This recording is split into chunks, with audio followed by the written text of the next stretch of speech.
ഗണയതി ഗുണഗ്രാമം ഭ്രാമം ഭ്രമാദപി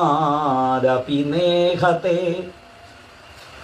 വഹതി ച പരിതോഷം ദോഷം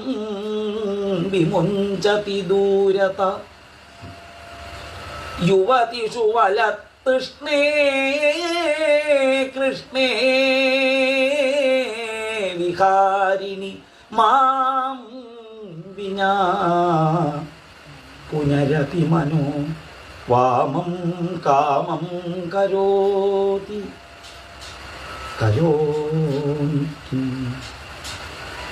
എന്നെ ഒറ്റയ്ക്ക് ഇവിടെ ഇരുത്തിയിട്ട് മറ്റേതൊക്കെയോ പെണ്ണുങ്ങളുടെ പിന്നാലെ അവൻ ചിരിച്ചും കളിച്ചും നടക്കുന്ന സമയത്തും എനിക്കിതൊന്നും ഒട്ടും പിടിക്കാണ്ടിരിക്കുമ്പോഴേക്കും എന്തിനോ എൻ്റെ മനസ്സ് അവൻ്റെ ഗുണഗണങ്ങളെ വീണ്ടും വീണ്ടും ഓർക്കുന്നു.